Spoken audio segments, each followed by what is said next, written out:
Bonjour à tous, deuxième critique faite complètement à l'arrache, hein, un petit peu moins que la première quand même, j'ai fait un effort au niveau des cheveux.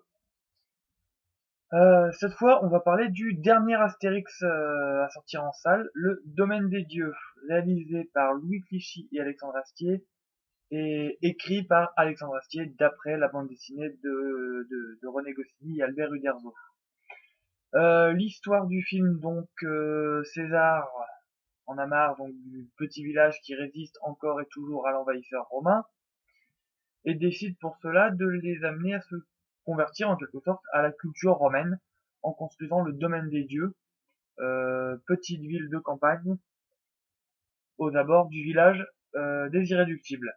Évidemment, Astérix, Obélix et sa bande ne sont pas tout à fait d'accord avec ça, enfin surtout Astérix, Obélix et Panoramix, les autres, vous verrez.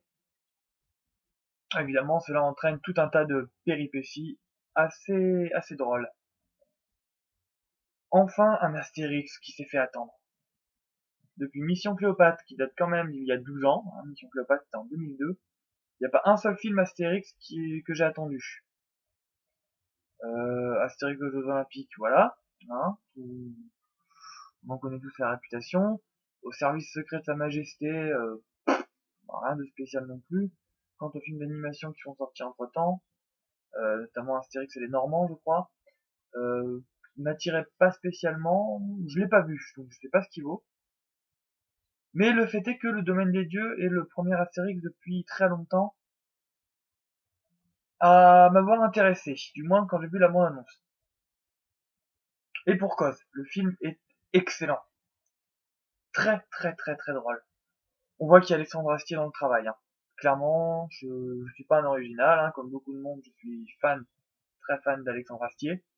Son travail sur Camelot est assez remarquable. Plus je revois les épisodes, plus je me dis que il va chercher loin des fois au niveau des références, mélangeant l'heroic fantasy, les romans arthuriens de Chrétien de Troyes, mais aussi de Robert de Gaunt, de Thomas Malory et d'autres. La science-fiction, enfin plein de choses. Énormément de références à la culture populaire, c'est génial. Alexandre Astier, enfin, j'ai pas encore eu le plaisir de voir son spectacle. Je pense que c'est vite me procurer en DVD ou en Blu-ray, peu importe. Donc savoir qu'il fait travailler sur un Astérix, forcément, en soi, c'était un teaser. Le nom Alexandre Astier est un teaser en lui-même. Qu'est-ce qu'on peut noter, qu'est-ce qu'on peut dire sur ce film? Enfin, tout est bon. Qualité d'animation, les doublages, le scénario, la mise en scène, tout est remarquable. Tout est vraiment remarquable. Cela dit, si je devais mettre l'accent sur quelque chose, ça serait mise en scène et doublage. Et avec le doublage, la qualité des dialogues. Mais c'est dur de mettre quelque chose de côté. L'animation, elle pouvait être que belle. Je veux dire, c'est les anciens de chez Pixar qui l'ont fait, ça se voit. Il y a des moments où on se demande si on est vraiment devant un film français. Tellement la qualité d'animation est belle. Je dis pas que les autres films d'animation français sont très beaux. C'est juste que ils ont un style reconnaissable. On fait des très belles choses en animation française. C'est un domaine où on excelle. Vraiment, je trouve que l'animation en France, on est très doué. On est capable de faire de très belles choses. C'est rarement mis en avant, mais c'est dommage. Et là, du coup, on prend un pas un petit peu différent. La qualité de l'animation 3D est très belle. La 3D en elle-même, au sens 3D stéréoscopique, celle que vous voyez avec les lunettes, avec, oui, admirez le t-shirt le plus laid du monde. Donc ces lunettes là, hein, puis voilà.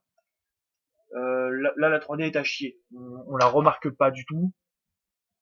Elle est très anecdotique, mais la modélisation 3D des personnages est assez bien foutue.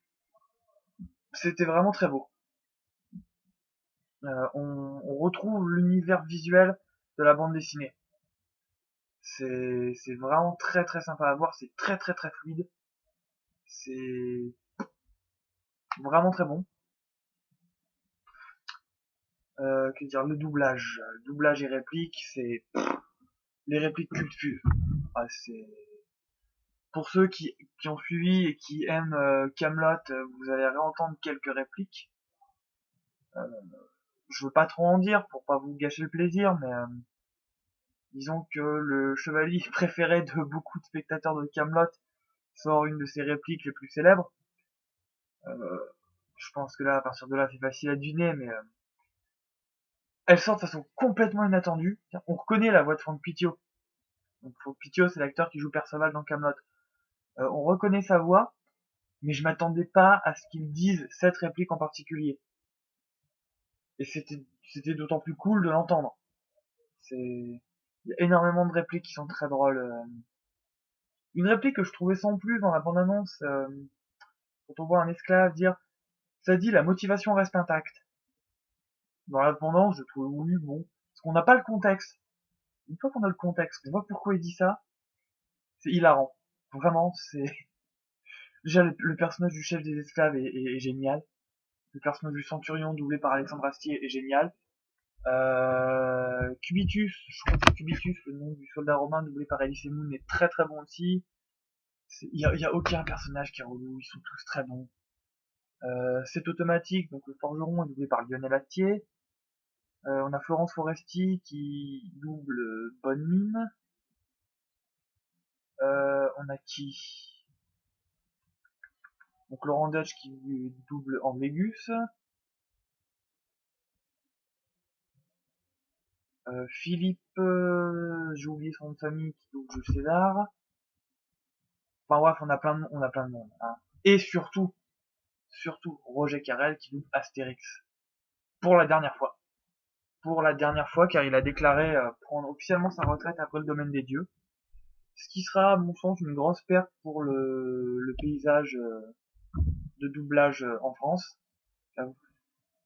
Si vous ne vous souvenez plus de la voix de Roger Carrel, allez réécouter sa voix dans les dessins animés Astérix, ou allez revoir Pinocchio. Il double Jiminy Cricket, pardon. Je sais qu'il a doublé plusieurs personnages de Disney. Il double la souris dans les Aristochats. Maestro dans la série Il était une fois, il était une fois la vie, il était une fois l'homme, etc. Je vous conseille de regarder la collection complète. Hein. Il n'y a pas juste Il était une fois la vie, il y a aussi Il était une fois les découvreurs, Il était une fois les explorateurs, Il était une fois l'univers, qui sont tout aussi excellentes qu'il était une fois la vie. Donc ouais, les dialogues, les répliques sont... On a toujours des morceaux de répliques dans la bande-annonce, mais elle est bien faite et du coup on n'a pas les répliques entières. Juste pour en donner qu'une. Si vous voulez pas l'entendre, bouchez-vous les oreilles, mais je vais n'en donner qu'une. À un moment dans la bande-annonce, on entend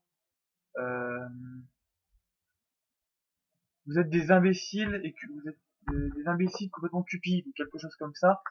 Et il y a ordre alphabétique le poissonnier qui répond c'est faux, on était déjà des imbéciles bien avant. Et ce qu'on voit pas dans la bande-annonce, qui je trouvais très drôle, c'est que cet automatique renchérit en disant et on peut pas être cupide puisqu'on sait même pas ce que ça veut dire. Alors là, avec le ton et le contexte en moins, c'est forcément moins drôle, je suis d'accord. Mais dans le film, c'était très très très bien placé. C'est ça, plus donc la motivation reste intacte. Pareil, il est remis en contexte, c'est génial. Ce personnage du chef des esclaves a énormément de super répliques. Il y a petit clin d'œil à Mission Cléopâtre, pendant qu'ils construisent le domaine des dieux. On retrouve Alain Chabat, qui cette fois ne double plus César, mais un sénateur qui porte le nom de Prospectus. Pareil, retrouver la voix d'Alain Chabat, c'est toujours un plaisir.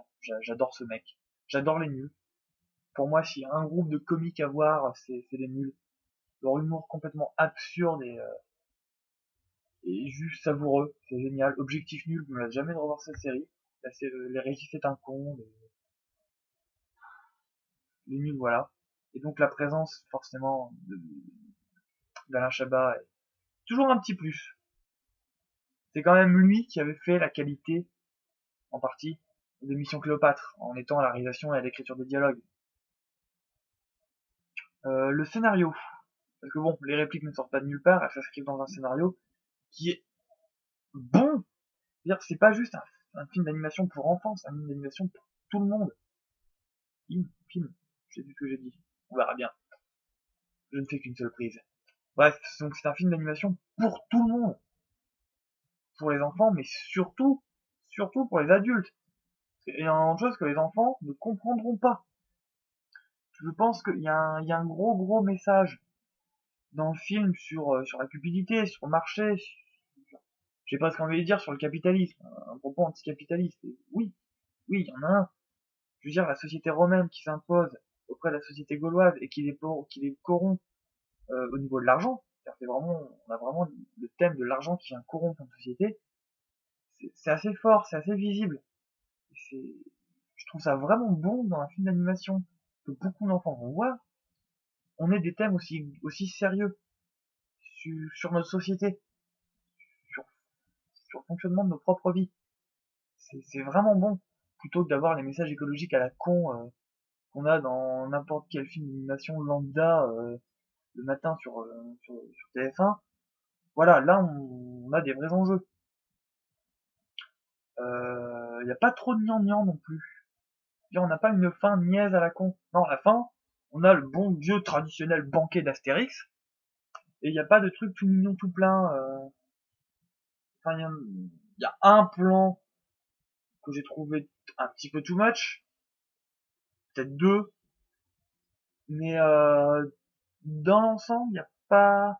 Ouais, je dirais qu'il n'y a pas vraiment de niaiserie relou. Donc, point très positif. Justement, puisque je parle de plan, aborder rapidement la mise en scène, elle est bien, elle aussi, putain, ça se voit dès le générique d'ouverture, qui est génial. Pour faire simple, on voit Astérix, parce que le film est vraiment centré plus sur Astérix, Obélix c'est un petit peu plus secondaire, même s'il a une certaine importance. Euh, D'ailleurs, entre parenthèses, le film, je trouve, fait un très bon équilibre entre Astérix, les Gaulois, et les Romains. On passe de l'un à l'autre de façon équilibrée. Donc ça fonctionne très bien de ce côté-là au niveau du scénario. Parce que oui, le scénario, pour rappel, c'est pas juste le pitch. Il y en a beaucoup qui réduisent un film à ça, enfin un scénario au pitch. Non, un scénario, c'est la construction d'un récit cohérent qui insère les actions de façon logique sans que le spectateur ait à remettre en question euh, leur arrivée, leur logique justement. Bref, fermons la parenthèse pour avoir un petit peu la mise en scène. Donc le générique très bon, on voit Astérix qui fond sur l'armée romaine qui est résumée juste avec les boucliers, parce que les soldats se cachent derrière les boucliers. Et le fait est que tout au long du dessin animé, on voit très peu de légionnaires différents. À chaque fois qu'on voit l'armée romaine, ils sont cachés derrière leurs boucliers quasiment. Ce qui est très sympa, ça donne des choses très drôles. Une chose qui m'a beaucoup marqué aussi, c'est quand on voit César au début du film, il y a toujours l'aigle impérial derrière lui, ce qui fait que l'aigle ayant les ailes déployées, on a l'impression que c'est César qui a les ailes déployées, ce qui en fait l'âme puissante de l'Empire romain. C'est une image certes simple, basique, mais qui fonctionne très bien. Un autre élément basique et qui fonctionne très bien dès le début du film, c'est à l'ouverture, on a des plans sur les maisons du village. Sauf que très rapidement, on se rend compte qu'en fait, c'est pas le village, c'est une maquette. Et que le narrateur qui fait toute la Gaule est occupée, non, un petit village résiste encore à l'envahisseur et rend la vie dure pour les camps de Babaorum, Petit Bonhomme, Laudanum et Petit Bonhomme, Laudanum, Babaorum et j'ai oublié le dernier, j'oublie tout. Bref, donc on a la voix qui fait cette narration là, sauf que, désolé pour le coup dans l'ordinateur, sauf que cette voix, il s'avère que c'est celle de César qui nous raconte le truc. Donc c'est très bien fait. Donc une voix qui nous paraît off, enfin qui nous paraît in, la voix off, devient in. Pardon. Oui, la voix qui est en réalité off, enfin je m'en fous, je ferai pas de deuxième prise. La voix qui nous semble d'abord une voix off devient une voix in, intradiégétique. C'est-à-dire qu'il vient de l'intérieur du film. Ils font un jeu pareil à un moment. On a de la musique, une chanson personnellement j'aime beaucoup parce qu'elle me met vraiment de bonne humeur. C'est l'appel che ti amo, chanson italienne, j'oublie les interprètes. Vu l'interprétation de la chanson, on se dit, la chanson out, elle est extra diégétique. C'est obligé, c'est forcément off. Sauf qu'à un moment, on a un plan dans le village gaulois, et on entend que cette musique est émise depuis le domaine des dieux, mais du coup de façon amoindrie, puisque le village est loin. Du coup, ça s'entend que la musique est in, ce qui est strictement impossible, puisqu'à l'époque, il n'y avait absolument pas les outils nécessaires pour créer une telle musique. Après, c'est de la fiction, c'est du dessin animé, c'est un univers fantasy, c'est Astérix, donc il est tout à fait possible qu'il ait mis en scène des bardes qui sont capables de jouer ce morceau. Mais du coup, c'est une petite astuce qui est assez amusante, que j'aime bien. Les musiques globalement sont très très sympas. Sur le coup, je les avais trouvées vraiment cool. Là, j'arriverai pas à ressortir un thème, mais je me souviens que pendant le film, je les avais trouvées vraiment très très sympas. Il me semble qu'il y a du bac. Il me semble qu'il y a du bac. Je ne mettrai pas ma main à couper, mais il me semble qu'il y a du bac. Enfin bref, quoi qu'il en soit, Le Domaine des Dieux est un excellent film, un très très bon film d'animation. Allez le voir, vraiment, allez le voir, vous le regretterez pas. Si vous êtes fan d'Astérix, vous allez retrouver l'humour. Pour moi, c'est le meilleur film d'animation que j'ai vu depuis un bon moment. Et j'en ai vu pas mal. Je l'ai préféré au dernier Miyazaki. De toute façon, je suis pas un grand fan de Miyazaki. J'ai beaucoup de respect pour son travail. J'apprécie voir ses films, mais c'est pas ce qui m'attire dans l'animation en fait, ce qu'il fait. Donc ouais, Astérix et le Domaine des Dieux, allez le voir. C'est génial. C'est génial. J'ai pas grand chose à en dire. Si je voulais pinailler, je pourrais aller chercher des petits défauts ici et là, mais franchement, ce serait juste chercher la merde pour rien. Il y a bien assez de gens qui iront chercher les défauts à ma place. Tu vois, je leur fais confiance, il y en a bien assez qui pourront me dire que ouais mais non en fait, patati patata, bon bah les couilles. Moi j'ai passé un super moment pendant le film, la copine aussi, toute la salle a adoré, c'est... Allez voir. Voilà, bonne continuation, et puis peut-être à une prochaine vidéo. Voilà.